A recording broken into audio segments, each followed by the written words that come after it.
let alone that there was a branch of Harvard there. But there was, and there still is. We went down. Whether you like it or not. Obama told us it might take 8 years to do it. I'm not so sure. They're doing a job every day to re-educate us, and what's that mean? It's going to destroy the human spirit. Now, if that happens here, kiss the rest of the countries goodbye. Do we want them all to look like Zimbabwe? Once the breadbasket of the world, and now a pigsty? I don't even think it's a pigsty, it's just a mudsty. Or do we want it to look like Chavez's Venezuela, where the only thing supporting it is oil? Doesn't have to be. I can tell you, the entrepreneurial spirit exists and thrives in every one of us and in every country. We just have to let it work. We have to release it. We have to give it the room to grow. And it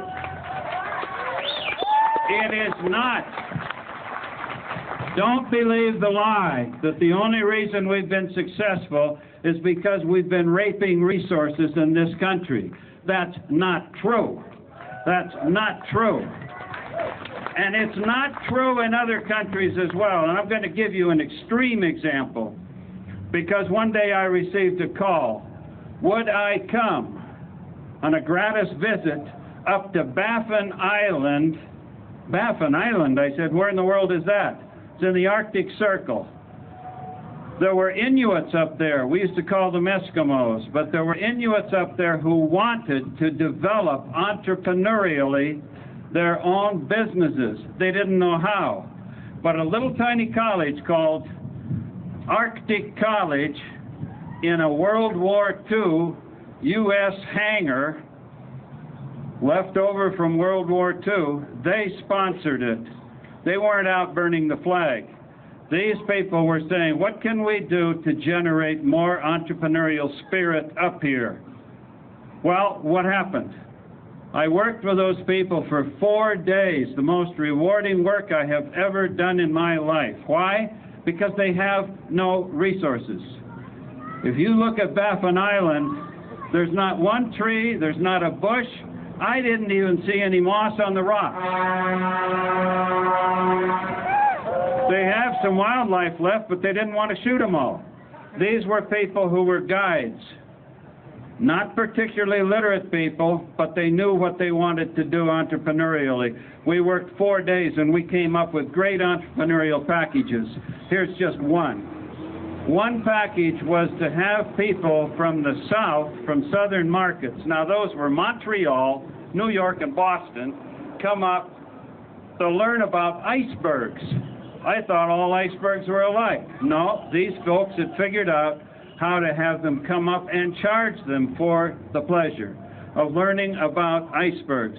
At the end of those 4 days, I went to the airport because I had to leave to go back to school to teach. And one of the most rewarding things in my life happened. A lady came out, and I recognized the man. He had been in my group. She said, he can't speak English. I can speak a little. He just wants to thank you for helping us to think through how we could be entrepreneurs, because we have the spirit and we want to do it. Now, if we lose it here, the rest of the world loses it. That's the warning.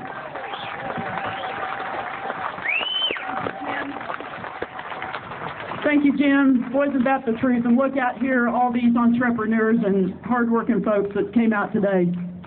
All right, I think we have Hank now. We have Hank Williams Jr., Red, White, and Pink Slip Blues.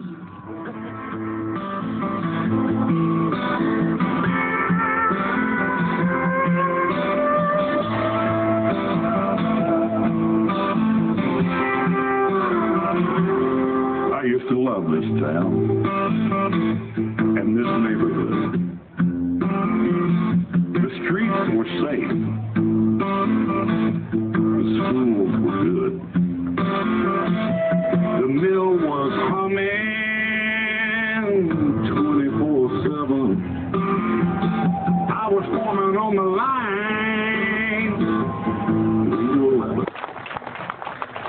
Yeah. Thank you. I did not come prepared to speak today because I didn't know I was going to be. But I am mad as hell.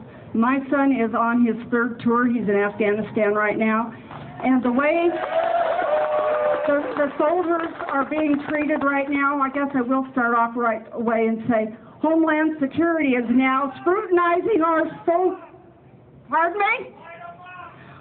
Homeland Security is scrutinizing our returning soldiers because they are joining right-wing groups. Homeland Security is also going after anyone on the right. In fact, they may be getting our pictures for someone, you know, for whatever. But anyway, I am quite radical on this. I freely admit it. This country started going wrong when the public schools went very liberal. They're teaching our kids revised history. They don't teach them civics.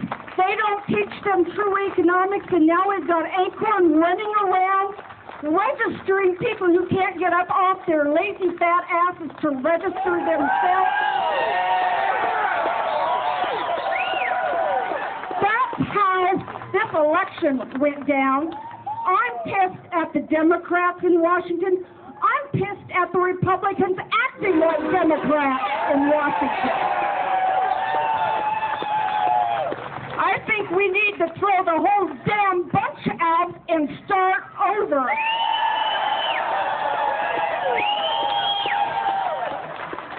This country's going the way of Nazi Germany. Nazi Germany, oh, they were very subtle. They went after the Jews. The Jews were doing this. The Jews were doing that.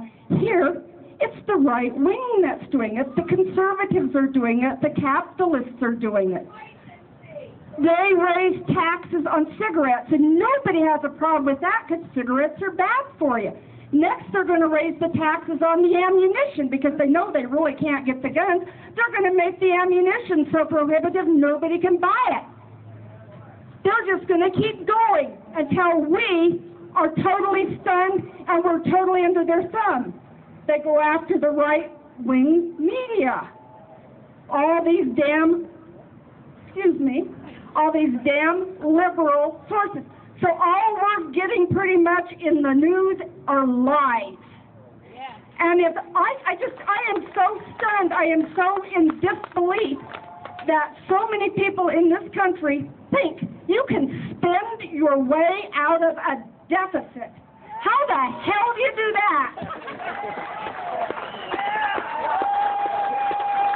You know how our government's doing it? They're printing money. They're printing whatever money they can't get from you, which is going to cause hyperinflation in this country, and it's going to totally destabilize it, which I think the left has been planning for a long time. So it is time for Middle America to stand up for once and protest this and get yourselves educated on what's truly going on. And if you don't believe me about Nazi Germany and the parallel here, read about it and see how subtly they wormed their way in. It's happening here, folks, and I am mad as hell because my son's been putting his life on the line for this country, which I do love. Thank you.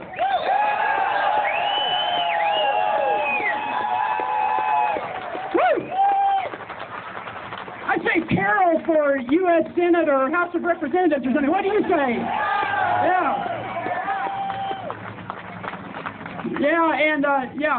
Yeah, go Daniel Ward in Afghanistan. Amen to that. Now, we passed out a sheet with contact information for your elected officials. I think we had about 200 of those, and we still didn't have enough. That's pretty great. If you would like to get one of those sheets, please feel free to send an email to info@steamboatinstitute.org. That's info@steamboatinstitute.org. Or come up, see me as soon as we're finished here in just a couple of minutes, and I'd be happy to take your email address, and I'll shoot you one of those sheets later this afternoon.